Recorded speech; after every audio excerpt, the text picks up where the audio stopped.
37장 이 내용은 물론 뭐 그 전에도 그랬지만 예레미야가 진짜 너무 고생하는 장면입니다. 너무 고생하고 뭐 심지어 아까 우리가 읽은 말씀들을 보면 서기관 요나단의 집으로 돌려보내시면 내가 거기서 진짜 죽을 것 같다, 이렇게 두렵다라고까지 얘기하는 무서운 본문이죠. 예레미야가 예루살렘을 떠나서 이 지난 본문에 관련된 건데 아나돗으로 가려고 그랬습니다. 그러나 베냐민 문에서 예레미야를 이리야라고 하는 문지기가 발견을 하고 잡았습니다. 그리고는 예레미야에게 누명을 씌우더니 예레미야를 잡아서 감옥에 가두어 버렸습니다. 예레미야는 자기는 바벨론에 항복하려고 한 적이 없고 난 결백하다, 난 뭐 그들과 내통한 적이 없다, 이렇게 주장을 했지만 그 말은 그들에게 받아들여지지 않았고 감옥에 이제 갇혔습니다. 근데 그냥 일반 우리가 생각하는 감옥이 아니고 사정없이 때린 후에 감옥에 가뒀는데, 그 감옥이라고 하는 것도 사실 서기관 요나단의 집에 가던 건데, 서기관 요나단의 집이 너무 낡아가지고 서기관 요나단이 버린 집입니다. 자기가 나가고 그 공간을 어차피 여기 살기 어려우니까 이제 공간을 감옥으로 사용을 했는데, 서기관 요나단이 워낙 엄청 나쁜 놈이고 피도 눈물도 없는 아주 극악무도한 놈으로 알려져 있습니다. 그 사람이 만든 자기 집 감옥도 악명 높은 감옥입니다. 그래서 오늘 본문을 보면 지하 토굴 감옥인데 그 구덩이에 던져졌습니다. 그걸 오늘 본문에서 뚜껑 씌운 웅덩이라고, 16절을 보면 예레미야가 뚜껑 씌운 웅덩이에 들어갔다, 이렇게 되어 있는데, 여기가 이제 서기관 요나단이 살던 집의 일부를 이제 감옥으로 만들어가지고 한 거죠. 거긴 어둡고 춥고 습기 차고 아주 불쾌하고 비위생적인 그런 곳이었습니다. 이게 극단적인 이제 대조입니다. 뭐냐면 하나님을 모르는 사람들, 하나님을 대적하는 사람들은 좋은 곳에서 좋은 거를 먹고 호화스럽게 살지만 하나님의 사람 예레미야는 더럽고 역겨운 지하 감옥에서 고통 가운데 누워있다. 이 그림이 우리에게 충격적으로 다가오는 거죠. 지난 앞선 본문에서도 말씀을 나누었지만 우리는 하나님을 믿는다는 것에 대한 오해와 이 땅에 속한 환상을 사실 우린 버려야 됩니다. 말씀을 통해서 우리가 분명히 확인을 해야 되는데, 수천 년의 기독교 역사는 지금 21세기 한국교회 교인들만 오해하고 착각하고 있는 거지, 수천 년의 기독교 역사는 순교자들의 피를 먹고 자란 그런 역사였습니다. 저는 지금 시대 사람들이 하는 말 중에 제일 이해가 안 되고 정말 너무 몰라도 저런 소리를 어떻게 저렇게 하냐라고 하는 말 중에, 지금 이렇게 무시무시한 시대는 없다라고 기독교인들이 하는 거는 진짜 말도 안 되는 소리입니다. 왜냐하면 이렇게까지 편안하게 예배드렸던 시대가 역사상 어디 있습니까? 이런 시대가 어디 있습니까? 이런 시대는 없었죠. 이것도 뭐 얼마 갈지 모르겠지만 이런 시대는 진짜 없었습니다. 그 중세시대의 그 핍박, 그 다음에 뭐 네로 황제 때도 그렇고 100년 전에 기독교가 한국에 처음 들어왔을 때도 그렇고, 지금같이 편안하게 이렇게 앉아서 에어컨 틀고 막 예배드리는 때는 지금밖에 없으니까 잘 누리십시오. 잘 누리세요. 예. 근데 이 편안함을 지키려고 하는 것은 가장 멍충이들이 하는 짓입니다.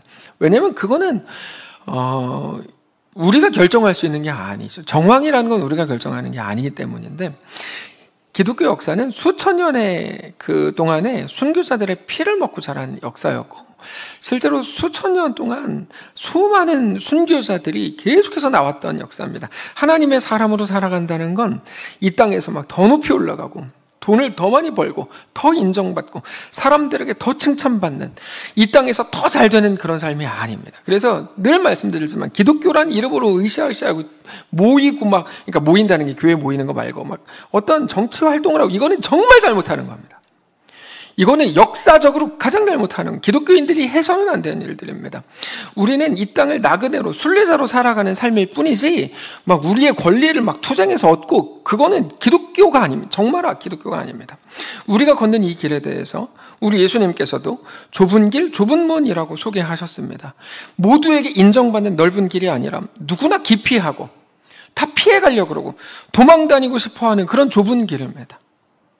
그러나 이 길 끝에서 우리 주님이 우리를 맞아주시는 거고, 그게 우리의 가치가 거기에 있는 것이죠. 예수님께서 이 땅에 오셨을 때 누구도 예수님의 모습을 보면서 화려한 왕궁을 떠올리지 않았습니다. 예수님은 말구유, 마굿간에 나셨고 고운 모양도 없고 풍채도 없이 마르셨고 사람들이 흠모할 만한 아무것도 없었습니다. 그러나 우리 예수님은 우리 왕이시고 우리를 구원하는 구원자가 되셨죠. 네.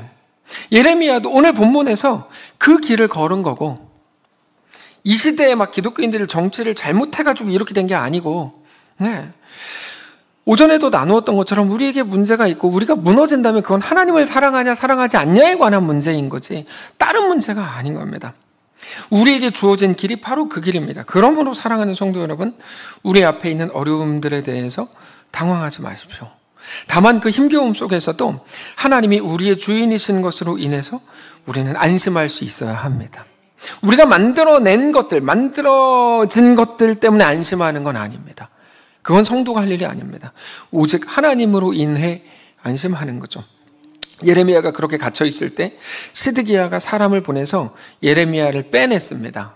시드기야 왕인데 어떻게 보면 호의죠. 근데 시드기야가 호의를 베푼 건 기분이 좋아서가 아니라 바벨론이 이미 한 차례 예루살렘 성을 엉망으로 만들어 놓고 나갔기 때문입니다. 그래서 선지자를 불러가지고 자기가 시드기야가 생각할 때는 이거는 바벨론이 승리하면 안 되는 전쟁인데 바벨론이 예루살렘을 엉망으로 만들어 놓고 나가니까 하나님의 뜻을 한번 물어보자. 선지자랑 대화라도 해보자. 그래서 이제 부른 거예요. 근데 그때 예레미야가 했던 대답은 시드기야에게 당연히 전혀 위로가 안 됐죠. 17절인데 시드기야 왕이 사람을 보내서 그를 이끌어내고 왕궁에서 그에게 조용히 아무도 모르게 비밀하게 불러서 이르되 여호와께로부터 받은 말씀이 있냐? 예레미야가 대답하되 있습니다. 또 이르되 왕이 바벨론의 왕의 손에 넘겨지리이다. 이 얘기를 제 시드기야에게 한 거죠. 예레미야가. 시드기야는 형통할 때 하나님의 권면을 듣지 않았습니다.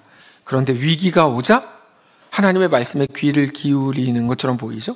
근데 예레미야가 시드기야에게 개인적인 부탁을 해요. 내 주 왕이여 20절 청하건대 내게 들으시며 나의 탄원을 받으사 나를 서기관 요나단의 집으로 돌려보내지 마옵소서. 내가 거기서 죽을까 두려워하나이다. 선지자가 죽는 게 뭐 두려웠겠습니까? 죽음은 누구에게나 있는 일이죠. 물론 예레미야가 죽어야 된다면 기꺼이 죽겠죠. 나중에 기꺼이 죽습니다. 그럼에도 예레미야는 오늘 본문에서 아주 솔직하게 부탁을 하고 있는데 이게 믿음이 없는 게 아닌가? 라거나 사명을 다하지 않는 거 아닌가? 라고 생각할 수 있지만 그렇지 않습니다.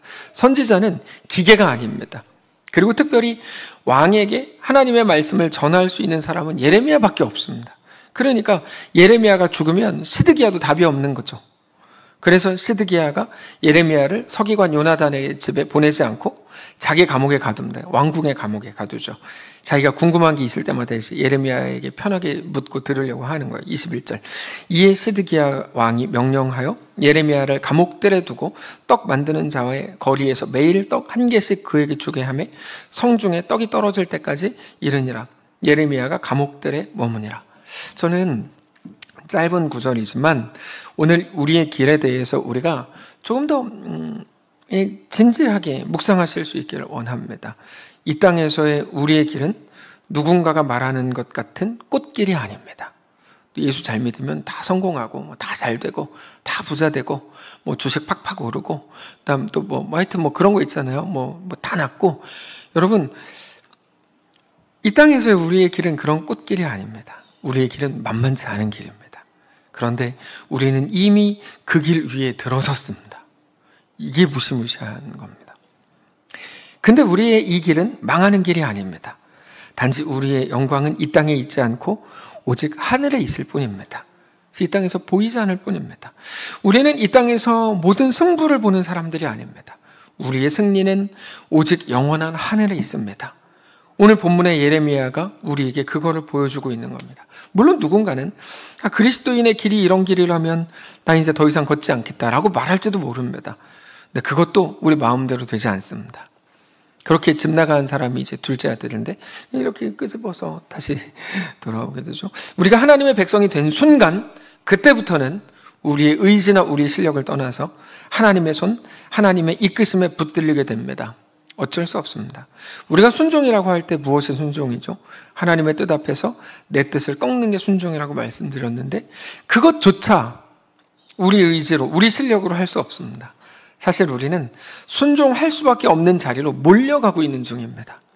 아마 매일같이 우리가 경험하시는 걸걸요? 아브라함이 그랬습니다. 하나님은 아브라함이 100세에 낳은 이삭을 바치라 그랬죠. 그렇게 아브라함은 모리아산으로 가서 거기서 제단을 쌓고 불 피울 준비를 하고 이삭을 묶었어요. 이게 다 아브라함 실력처럼 보이죠? 안 그렇습니다. 아브라함에게는 길이 그거밖에 없었어요. 선택지가 그거밖에 없는 거죠. 근데 그거를 통해서 하나님의 사람이 되고 믿음의 조상이라고 불러주시고 특별히 그 자리에서 아브라함은 이삭이 살아나는 부활을 경험하게 되죠. 이삭이 안 죽었는데 어떻게 부활이죠? 하나님이 이삭 대신 수량을 잡게 하셨습니다. 아브라함은 그렇게 이삭을 통해 부활을 경험하죠. 이거는 제 표현이 아니라 성경 표현인데 히브리서 11장을 보면 이렇게 되어 있어요. 아브라함은 시험을 받을 때 믿음으로 이삭을 드렸으니 그는 약속들을 받은 자로 돼 그 외아들을 드렸느니라. 그에게 말씀하시기를 너의 자손이라 칭할 자는 이삭으로 말미암아으리라 하셨으니 그가 하나님이 능히 이삭을 자기가 죽여도 하나님이 능히 이삭을 죽은 자 가운데 다시 살리실 줄로 생각한지라. 비유컨대 그를 죽은 자 가운데서 도로 받은 것이니라. 재미있는 건 이겁니다. 하나님은 아브라함을 통해서 그렇게 하나님의 백성으로 이끄시고 완성하신다는 사실이죠. 우리의 매일의 질문이 뭡니까? 연약한 나도 쓸 때가 있나요? 이게 이제 우리 매일 하는 질문입니다. 우리가 매일 하는 질문. 부족한 나를 불러서 뭘 어떻게 하겠다는 겁니까?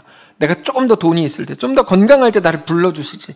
왜 이렇게 내가 부족한 상태로 부릅니까? 아니, 더 능력 있는 손흥민, 박지성을 안 부르시고. 이번에 손흥민이 미국 간 것 때문에 아까 이제 카페에서 저한테 목사님 가족이 미국에 있다면서요. 그래서 그렇지? 목사님 저를 한번 꼭 미국에 데려가시면 안 됩니까? 그래서 나도 못 가본 미국으로 그래 우리 가보자. 그래서 너는 왜 가려고 했는데 손흥민이 갔대요. 그래서 너 손흥민이 영국에 있을 때 왜 안 가고 미국 가니까 가려고 그러냐. 하여튼 그 대화를 계속 이제 김태훈하고 했는데 비행기 값이 얼마입니까? 110만 원 정도 하더라고요. 110만 원 정도.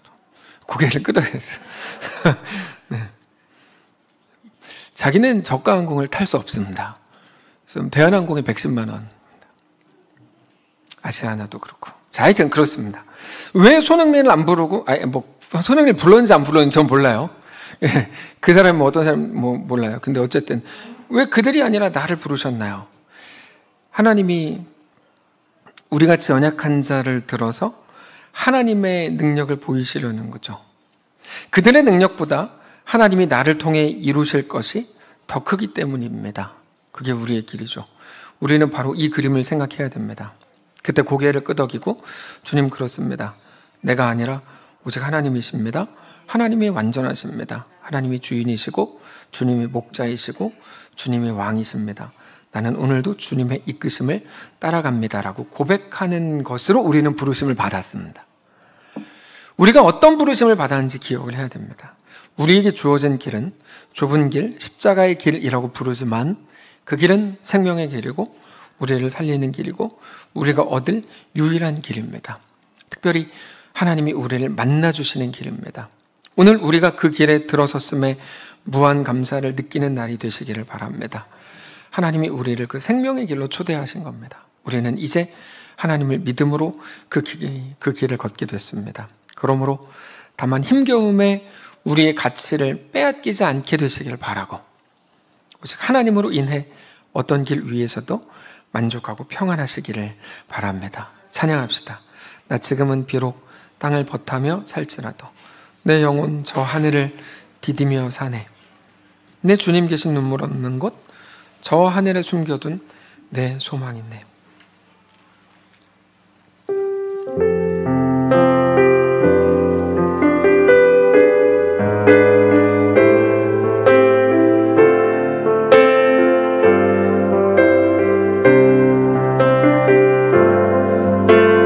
지금은 비록 땅을 버타며 살지라도 내 영혼 저 하늘을 디디며 사네. 내 주님 계신 눈물 없는 곳 저 하늘에 숨겨둔 내 소망이네.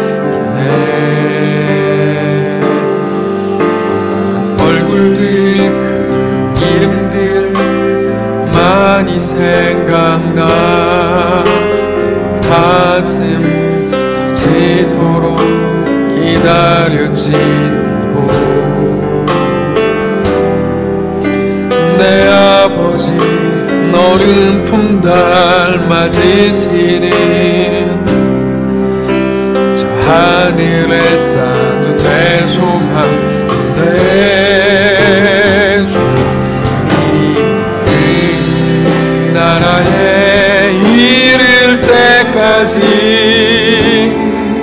순례의 걸음 멈추지 않으며 어떤 시련이 와도 나 두렵지 않네 주와 함께 걷는 이 길에 나 지금은 비록 땅을 벗하며 살지라도 내 영혼 저 하늘을 디디며 사네 내 주님 계신 눈물 없는 곳 저 하늘에 숨겨둔 내 소망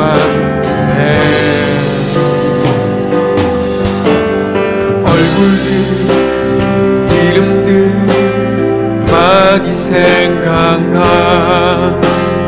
가슴 터지도록 기다려진 곳 내 아버지 너른 품 날 맞으시 저 하늘에 쌓은 내 소망 내 주님 그 나라에 이를 때까지 순례의 걸음 멈추지 않으며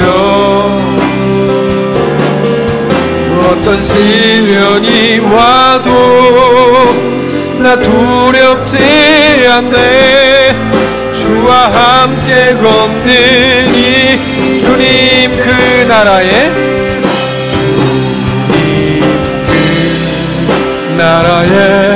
이를 때까지 순례의 걸음 멈추지 않으며 어떤 시련이 와도 나 두렵지 않네 주와 함께 우리 한번 다시 한번 고백합시다 주님 그 나라에 이를 때까지 주님 그 나라에 이를 때까지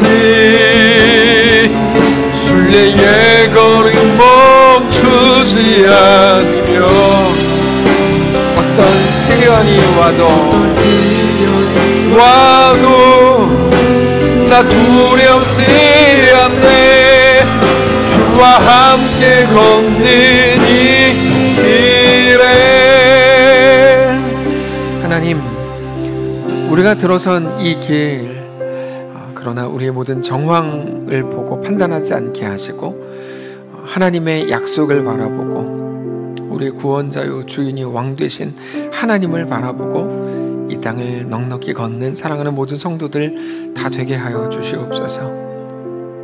우리 각자에게 가장 큰 위기이고 어쩌면 매일이 좁은 길이고 십자가의 길일 텐데 이 길을 걸을 때 눈에 보이는 것으로 인하여 유혹받지 않게 하시고 영원한 하나님 나라로 인해 만족하고 안심하는 우리 모두의 삶이 되게 하시옵소서.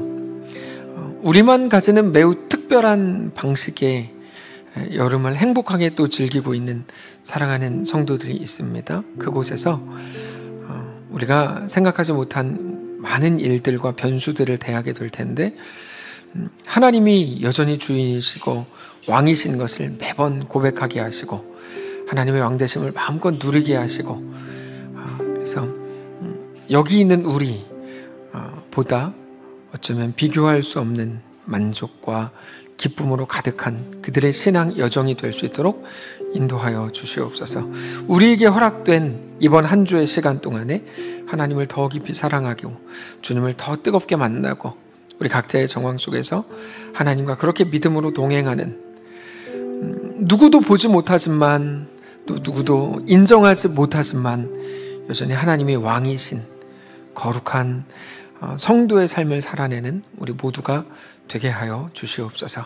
우리 주인 되신 살아계신 우리 주 예수님의 이름으로 기도합니다. 아멘. 이제는 우리 구주 예수 그리스도의 은혜와 하나님 아버지의 다함없는 사랑과 성령의 교통인도 역사위로 함께 하심의 은사가 이 시간 주를 바라보며 예수 안에 허락된 그 길을 믿음으로 담대히 걷기를 소원하는 사랑하는 모든 성도들 머리머리 위에와 그들의 가정, 그들의 자녀들 위에 매우 특별한 한 주를 보내게 될 사랑하는 해외 전도팀 위에, 사랑하는 이 교회 위에 이제로부터 영원까지 함께 계실지어다. 아멘.